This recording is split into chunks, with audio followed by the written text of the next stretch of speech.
शांति। 7 जून 2024 की मुरली का मंथन। बाबा ने आज कहा, मीठे बच्चे, तुम आपस में रूहानी भाई भाई हो। तुम्हारा एक दो से अति प्यार होना चाहिए। तुम प्रेम से भरपूर गंगा बनो, कभी भी लड़ना झगड़ना नहीं। बाप देखेंगे आपस में लड़ते हैं तो बाप कहेंगे, क्या तुम निधन के हो? रूहानी भाई भाई को झगड़ना नहीं चाहिए। प्रश्न, रूहानी बाप को कौन से बच्चे बहुत बहुत प्यारे लगते हैं? उत्तर, पहली पॉइंट, जो श्रीमत पर सारे विश्व का कल्याण कर रहे हैं। सेकंड पॉइंट, जो फूल बने हैं, कभी किसी को कांटा नहीं लगाते, आपस में बहुत बहुत प्यार से रहते हैं, कभी रूसते नहीं। ऐसे बच्चे बाप को बहुत बहुत प्यारे लगते हैं। जो देह अभिमान में आकर आपस में लड़ते हैं, लून पानी होते हैं, वह बाप की इज्जत गवाते हैं। वह बाप की निंदा कराने वाले निंदक हैं। देही अभिमानी में ईश्वरीय गुण होते हैं।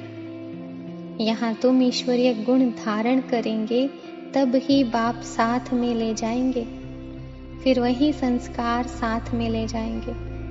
बाप को मालूम पड़ता है कि बच्चे देह अभिमान में आकर लून पानी हो रहते हैं, तो वह ईश्वरीय बच्चे कहला न सके। कितना अपने को घाटा डालते हैं। बाप बच्चों को समझाने लिए मुरली चलाते हैं, लेकिन देह अभिमान के कारण उन्हों को यह मालूम ही नहीं पड़ता कि बाबा हमारे लिए कह रहे हैं। माया बड़ी तीखी है, जैसे चूहा काटता है, जो मालूम ही नहीं पड़ता। माया भी बड़ी मीठी मीठी फूंक दे और काट लेती है, पता भी नहीं पड़ता। आपस में रूसना आदि आसुरी संप्रदाय का काम है। तो अभी कोई भी परफेक्ट नहीं बने हैं, माया वार करते रहते हैं। ऐसा माथा मोड़ देती है जो पता ही नहीं पड़ता। इस समय तुमको नॉलेज है, फिर देवता बन गए तो नॉलेज नहीं रहेगी। वहां दैवी प्यार ही रहता है। जो बच्चों को अब दैवी गुण भी धारण करने हैं। अभी तुम पूज्य बनने लिए पुरुषार्थ कर रहे हो, अभी संगम पर हो। यहाँ प्रेजेंट वह हैं जो सदैव बाप को याद करते हैं, स्वदर्शन चक्र फिराते रहते हैं। बाप कहते हैं, उठते बैठते तुम अपने को स्वदर्शन चक्रधारी समझो। भूलते हो तो एब्सेंट हो जाते हो। जब सदैव प्रेजेंट होंगे तब ही ऊंच पद पाएंगे, भूल जाएंगे तो कम पद पाएंगे। तो ऊंच पद पाने वालों की बुद्धि में यह चक्र फिरता ही होगा। कहा जाता है, शिव बाबा की याद हो, मुख में ज्ञान अमृत हो, तब प्राण तन से निकले। अगर कोई चीज से प्रीत होगी तो अंत काल में वह याद आते रहेगी। बाप कहते हैं, स्वदर्शन चक्रधारी होकर मरो और कुछ भी याद ना आए। बिगर कोई संबंध जैसे आत्माएं हैं वैसे जाना है। बाप की याद को एकदम सीने से लगा दो। बाबा, ओहो बाबा, बाबा बाबा मुख से कहना भी नहीं है।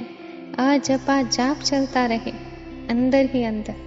बाप की याद में कर्मातीत अवस्था में यह शरीर छूटे तब ऊंच पद पा सकते हो। वरदान, पुरानी देह व दुनिया की सर्व आकर्षणों से सहज और सदा दूर रहने वाले राज ऋषि भव। राज ऋषि अर्थात एक तरफ सर्व प्राप्ति के अधिकार का नशा और दूसरी तरफ बेहद के वैराग्य का अलौकिक नशा। वर्तमान समय इन दोनों अभ्यास को बढ़ाते चलो। वैराग्य माना किनारा नहीं, लेकिन सर्व प्राप्तियां होते भी हद के आकर्षण मन बुद्धि को आकर्षण में नहीं लाए। संकल्प मात्र भी अधीनता ना हो।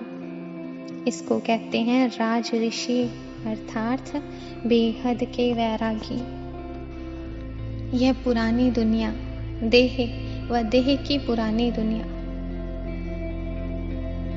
व्यक्त भाव, वैभवों का भाव, इन सब आकर्षणों से सदा और सहज दूर रहने वाले बेहद के वैरागी राज ऋषि। स्लोगन: साइंस के साधनों को यूज करो, लेकिन अपने जीवन का आधार नहीं बनाओ। ओम शांति।